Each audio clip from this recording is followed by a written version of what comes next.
Welcome to Real Estate Investing Abundance, the show for busy, fulfilled professionals like you to learn how to develop financial independence built on solid, passive real estate investments. Now, here is your host, Dr. Alan Lomax. Hello, enlightened investors. I'm your host, Dr. Alan Lomax, and it is a pleasure to be with you today as we look in depth at the ins and outs of buying and selling real estate on terms with our returning guest.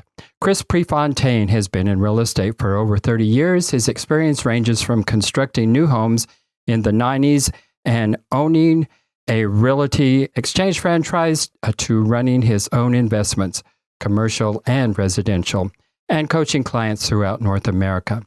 Investors, you can learn more about Chris by going to his previous interview, REIA number 43, Investigate the Waters of the Next Recession and Come Out Swimming on Top. Chris, there are more than a few self-proclaimed real estate investing gurus who have never been through a downturn. You, on the other hand, have been through the worst and you came out swimming on top. So after the crash of 2008, you re-engineered your entire business to weather all storms and economic cycles. So tell us why you decided to re-engineer your business and fill us in on how it is structured today. Yeah, well, the short answer, thank you, is pain. So coming out of the crash was painful. And I mean that from a financial standpoint, but also health. I was just on someone's show and we were talking about it. I mean, I remember the days of the pressure and the chest pains. I mean, really, it was just ridiculous, the stress. So it took 3 or 4 years mentally. This is a bigger mental game, I think, than we all realize. It took 3 or 4 years to say, okay, I am worthy, I can do it. And it's okay. The whole nation went through this, right? 3 or 4 years. So we re-engineered it to say, all right, we're not going to sign personally on bank loans again. We don't need that stress. We're not going to go borrow money from anyone. We don't need that stress. And we're going to buy everything on terms, which is another word people know is creative real estate, right? So owner financing, lease purchase, and subject to existing financing. That's how we buy. That's it. Those 3 ways. Well, excellent. Well, I know what you mean by the pain, not just financially, but emotionally, psychologically. It was difficult for me to get through 2008 to 2014 up to really 2016 before I got back on my feet. So it was challenging times. I hate to go through that again, but you found a way to get us through that. So talk to us a little bit about, for many of our viewers know what you're talking about when you're talking about buying on terms, but not all of them do. So fill us in on what it is you mean by buying on terms. So let's start with the basics, only because from a time standpoint here, most people new to creative real estate, or the terms niche, as we call it, will start with lease purchase. And the reason is the deed doesn't exchange. There's a $10 deposit written into our agreement, and all our agreement does between ourselves and the seller is give us control of the property via a lease purchase agreement. The term varies, but let's just say it's a 3-year term. All we're agreeing to is to pay the underlying debt if there is some. If there's not, we might be paying the seller. And then taking care of all the maintenance and repairs on the home. All we do, though, is we pass it on to the tenant buyer that we place in the home. And that there's just an onslaught right now, a lot more since I was on your show last time, of people moving to the entrepreneurial world from corporate America. So then they can't go get financing yet. They need 2 years of seasoning. So we are just filling these homes with great buyers that just need time to get mortgage ready. And so in doing that, again, the agreements are built in with a $10 deposit. So you control this property with a return of anywhere between $50,000 and $250,000 over the term for $10.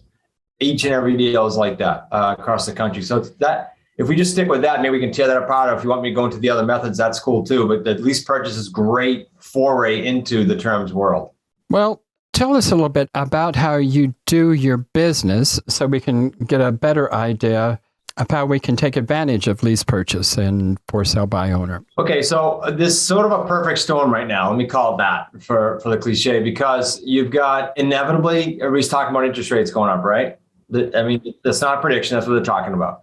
Inevitably, you have forbearances coming to a head, and sadly, people can't pay them. We're getting these calls now like we never did before. And so we know that the market's changing, right? That's inevitable. And I say to people, stop trying to time it. Like, this isn't a stock. You shouldn't do that either, but this is real estate. So to stop trying to time it, stop trying to say, I got to buy here and sell it. It's none of that. Understand how to navigate in all waters, sideways, up, down. That's how this was built after the '08 crash. So get really good at structuring deals, and you don't care about the market. That's what I mean by a perfect storm. So how do we get these leads? Where do we find these people? We work with expired listings, just like a realtor would. We work with for rent by owners. They're very tired right now because of COVID. The landlords are tired because they dealt with tenants. We deal with buyers who are in a home. They don't have the same mentality. So those are two places we go. We go to for sale by owner as well. When the market's hot, they're not readily available. When the market's starting to slow down like it is now, FSBO has come back on the scene, for sale by owners. I tell you the other category we love right now to operate the business, and that is free and clear owners. Because I don't want to slant this that it's only, hey, we're out helping people that are financially hurting. No, we're actually dealing with people that are free and clear. There's a third of the property in the United States free and clear. So we love fishing in that pond, so to speak, because these are owners that might not be on the market. These are owners that did something right. They're financially savvy enough to be debt free, and they love doing owner financing for tax and for estate planning reasons. Because people always say to me, well, why would they do that? Why don't they just sell? Because some of them don't want the cash right now. They want it for planning and tax, like I said. So like the building that we're in, the building was bought on a 20-year owner financing note. It's a mixed-use building. That would have been pretty grueling for me to go through underwriting on that. As you know, it's awful going through underwriting. I sat in that gentleman's office. We struck a deal in about 10 minutes, and it got sent to the attorneys, and we closed it all within 30 days. That doesn't happen conventionally. So that was a long answer, just to give you a little insight into your question. So sorry about that long answer. Good question. I appreciate you answering that. That was actually my next question. So thanks for going right into that. Well, you say you like to deal with folks who are free and clear, and you're using expired listings, I guess, from the MLS primarily to find many of these buyers, but then you're also going to those who are for sale by owners, I guess, through Zillow and other online formats like that. And then where are you finding your for rent? I guess in local newspapers or for rent on online sites, or where do you primarily find those? Yeah, we get them all from either FreedomSoft or PropStream. We've white labeled and customized FreedomSoft for our students so that they'll have all of our information in there as well. But as far as databases, FreedomSoft, PropStream, and we have a service called My Plus Leads. It's all on our website. You can find it. But what that does every day is it feeds us the for rent by owner, the for sale by owner, feeds us the expireds, and then we can pull those other categories. As you know, but I'll say it for your listeners, you can pull a list now of almost anything, literally. So we'll pull a list that says, give me all free and clear in this zip code, but give me all free and clear that are also out-of-state owners. Because with COVID especially, a lot of out-of-state owners are saying, yeah, I'm not going there as much, or yeah, I'm going to get rid of that headache. And so they're selling these properties that weren't on the market. We just find them through the list. There's actually a list now, by the way, that we just started. I can't tell you the results yet, but it's a COVID distress list. Can't even believe they have that already. So I don't know if they pulled it from like forbearance or how they did it, but it's a COVID distress list. Crazy. So we just started working that, and I don't have results yet. We'll be right back after a brief announcement. Are you a busy professional, passionate about the work of your calling, yet realize that even though you love what you are doing, you're exchanging your time for money? You know that if you were to lose the ability to exchange time for money, your financial well-being will be in jeopardy. If you can relate, I have great news.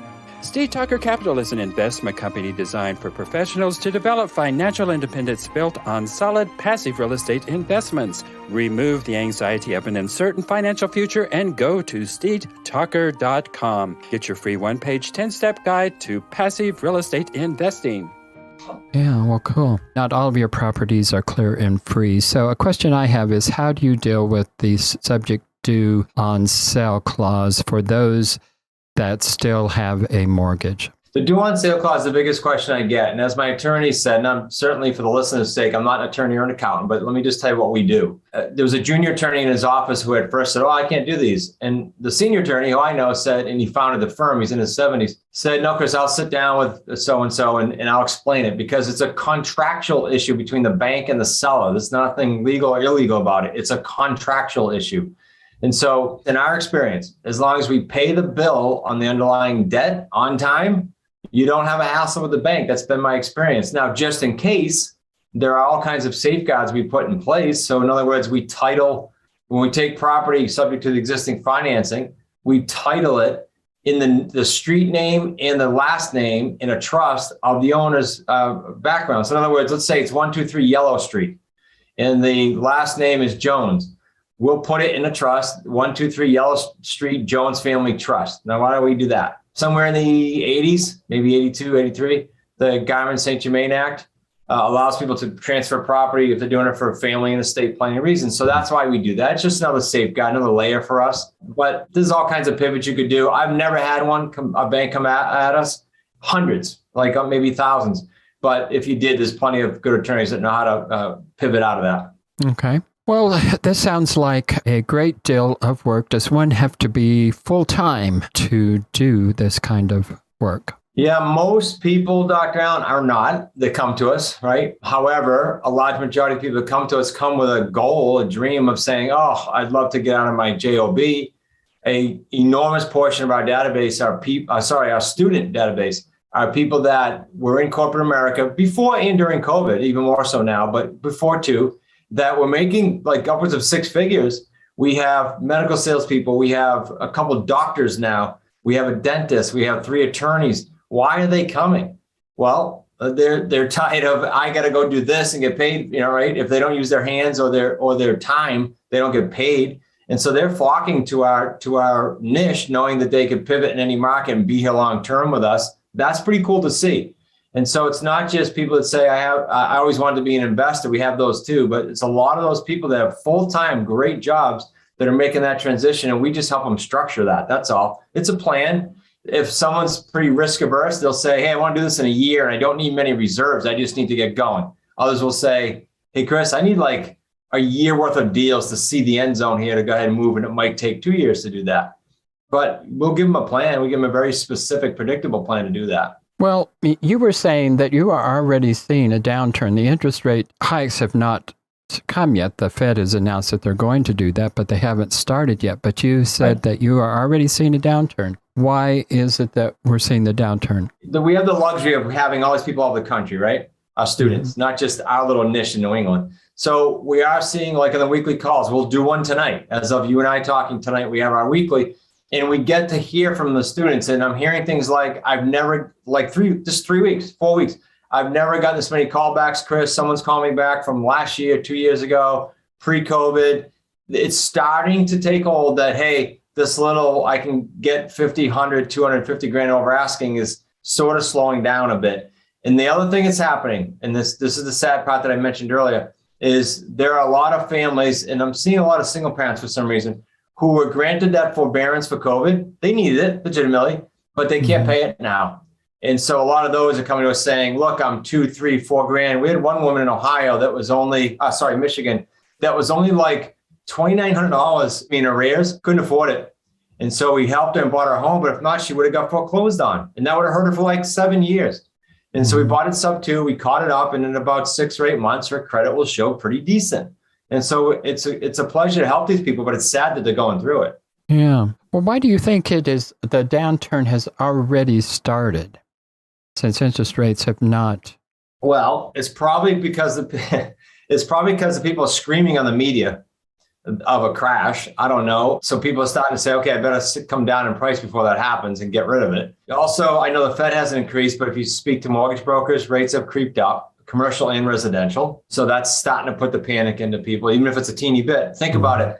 If rates go up, like even in one particular mortgage company, if they go up even 1/8 of a point, you're talking about flushing out hundreds of thousands of buyers that were just on the cusp. And again, I'll say sadly, they think they're done, yet they can come to our program and be mortgage ready in a couple of years. So that's happening. And if that happens, then the demand comes down. If demand comes down, sellers are going, what happened? So it's already started, across the country. There are pockets that are screaming hot, obviously, still, but it's happening. Yeah. Well, that is interesting. I wonder if the Ukraine crisis has anything to do with it as well. The panic part, I know I thought about that. I mean, look, it does it to the stock market. So I don't know about real estate. Some people may say, I never thought of that, but some people may say, hey, I'm just going to get rid of it in case, right? Yeah, you never know really what starts these panics, but And I know people say on these shows, Dr. Allen, I'm sure you get it. They'll say, what do you think? Like, what's going to happen? if anyone tells you they know the prediction, like they're telling the truth, but they don't know they're lying, like, because nobody knows, right? Nobody knows. Exactly. Yeah. I mean, this could go all kinds of different ways. Yeah. Well, given all of that, is now a good time to invest in real estate? You are saying that it is, and it is because screaming from the rooftops that it is, because I just did a whole thing in the yesterday in our studio, because I think that people listen to the media, and that should be a signal to go the other way, by the way. If they're saying, oh, there's going to be a crash, great, welcome it, but just know how to navigate it. We've built this. When I say I came out of the crash building it to survive and thrive, I mean, from a contract standpoint, we did it to protect ourselves and other investors. From a structuring of a deal, long enough terms, like my building is 20 years. Do I really care what the market does in the next 5 or 8 or 10? No, I don't. And if I have a house, do I really care if I own that house sub 2 for the next 10, 20, 30 years? I don't care what the market does. If I structure it right, I don't care. And the other piece, the last piece of this is, I should have said earlier, when we're dealing with those free and clear owners, we're structuring principal only payments. Principal only. So you start to hammer principal right out of the gate, you are setting yourself up with a nice little recession resistant hedge, if you will, to hammer principal down. So if you get a mortgage, you're paying the owner on, let's just say, I got $1 million house we were paying the owner $2,500 a month principal. So 30 grand a year was coming down off that principal. We went into that deal, we were into it 4 years, I think, when we ended up selling it. But think about it, that's 120 grand came off of principal. Forgetting what I marked it up, forgetting my monthly spread, just principal pay down. It's pretty big. It's pretty effective. Is that interest free, or you pay the interest at the end? No interest. No, we don't pay interest. There's very few exceptions where we'll structure interest. And if we do, like my building, we'll try to get it so it's like a hybrid. Like we'll say, okay, the first 2 or 3 years will be no interest, and then we'll start tearing it up. But it's ever so slight. If you can even get a year with no interest, but we're getting 4 and 5 without interest. Interesting. Well, you talk about 3 paydays. So explain that to us. Yeah, we trademarked this finally, federally. It took a while. And that is, again, coming out of the crash, I said, all right, I'm gonna get back on this real estate treadmill after being mentally beat up for 3 or 4 years. Why don't we structure it so we can keep getting paid? So what we did, instead of becoming a landlord and just getting that monthly pay, we structured 3 paydays. The first payday is when we put that buyer in the house that needs time to get qualified. They are putting a down payment down just like they would if they bought conventionally today. So we know they're a buyer. They have skin. That's our payday 1. Averages for us around 28 grand. The higher and lower for students across the country, but that's us. And then the second payday is the difference between what we pay on the underlying debt or the seller. In the $1 million house example I just used, that $2,500 we are paying the seller, we were getting $4,400 a month from the buyer who's in the house waiting to get qualified. That's a big spread. That's payday 2 every month, every house. And then payday 3 is all of that principal pay down you and I just talked about, plus any markup in price. That's why, Dr. Allen, these owner financing deals, if you have the right criteria, and it's simple, it's if you have a 200 grand house or higher, you have a $900 roughly monthly payment, and you get at least 4-year terms, you have a 6-figure 3 payday deal every time, predictable. So the 3 payday is nice, because even if you and I were going to open a restaurant tomorrow and someone said to us, hey, I can show you how to get money now, money monthly, and then money in a few years, kind of a wealth builder, we'd be like, all right, that's a good business model. So that's the model we use. Well, interesting there. So you put down as little as possible. What do you typically put down? For a lease purchase, it's always $10. There basically is no deposit. For owner financing, we don't put down a deposit usually, but because they're going to have a transfer tax in many states, the seller is, we'll offer to pay for the transfer tax. So it's not for the new investor that says, hey, I have no money, no dry powder on the sidelines. It's for someone that says, all right, Chris, thanks for showing me how to do these first 10 lease purchase deals.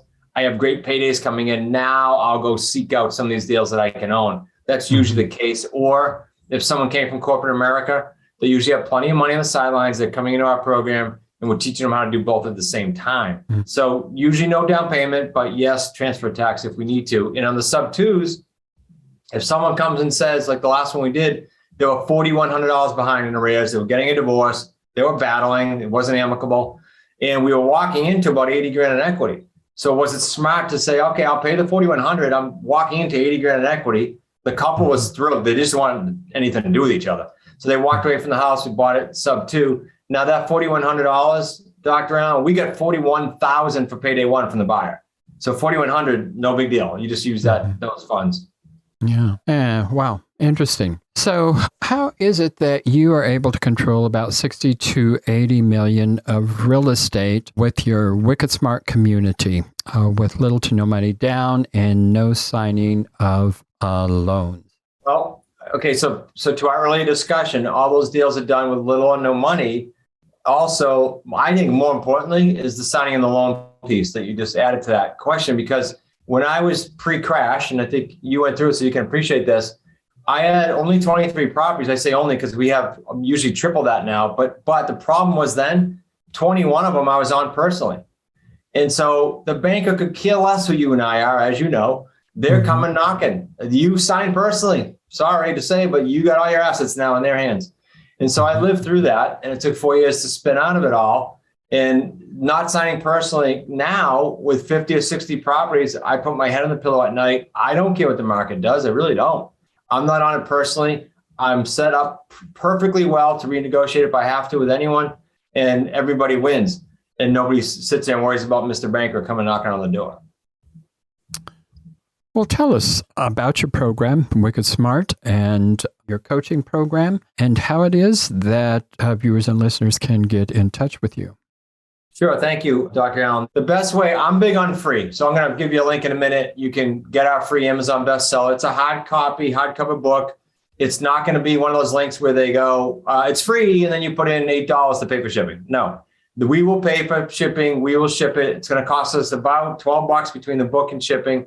Our gift to all your listeners. Also, they can go to YouTube. There's about 150 now, 100, maybe more deals where we outline the 3 paydays, how the deal worked. Is it a lease purchase? Is it an owner financing? And by the way, we don't give you all the fluffy ones. We give you the crappy ones. We give you everything we can, the good, the bad, the ugly on that channel, YouTube, all free. So if after all that you say, oh, that's neat, I'd like to now explore this niche, we have a very interactive coaching program where we're doing deals with you, because I think there's an enormous gap in the industry where, fortunately or unfortunately, you have a lot of great marketers selling a lot of product, but people aren't doing deals from it. I get calls every week saying, I spent X amount on product. I haven't done a deal yet. And X amount usually is pretty high, which is crazy. So I'll give you the link for the free book. We'll throw some other goodies in there. It's wickedsmartbooks.com/investing abundance.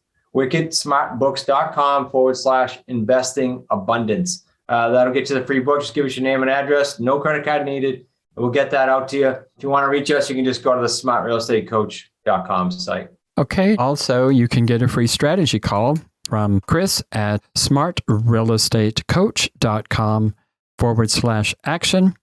And you can get more information on the masterclass at smartrealestatecoach.com/masterclass. You can find all of these links on our show notes, plus all of the links to Chris's social media pages. So lots of ways to get in touch with Chris and find out more about the processes he has gone through and how to get into his coaching programs. So Chris, what is your last word of advice? I may have said this on your show before, I don't know, but let me just say this for everyone to give them sort of some hope. Aside from this being the perfect storm, I don't want anyone to miss it. If it's my niche, if it's someone else's niche, doesn't matter. Know that once you can get behind a niche morally, ethically, and every other way, you can get passionate about it. Great. Second, find someone in the niche that has been through some market cycles like Dr. Allen or myself. That does matter. I promise you, going through this next little change that's going on, you are going to want to hang out with someone that has navigated it, period. Once you do that, the third and final step is put the blinders on. And I used to say 3 years. I'd like to say a decade, but I don't want to scare anyone. But put the blinders on for at least 3 years and don't get caught up by any shiny objects. Stick with one niche and you'll have a great experience if you just take those 3 steps. Well, I couldn't agree with you more, Chris. There are a lot of people out there, like I said, starting out the show who've not been through a downturn, and I just don't listen to their advice any longer. Agreed. Find somebody who's been through the downturns and the rigor and came out on top of that. So that concludes our show today. Chris, thank you so much for being with us. It's been a pleasure having you once again. Good, you bet. Good to hang out again. Thank you. Thank you for tuning in to Real Estate Investing Abundance, brought to you by Steve Talker Capital, a company working for passionate professionals like you to develop financial independence built on solid, passive real estate investments. As part of our efforts to make the world a better place, Steve Talker Capital contributes to activities and organizations committed to better understand the equine. These endeavors attempt to enhance the human treatment of horses worldwide. Steve Talker Capital, working for a world where all creatures, great and small, flourish abundantly. For resources to develop your financial independence, connect with us at stevetalker.com.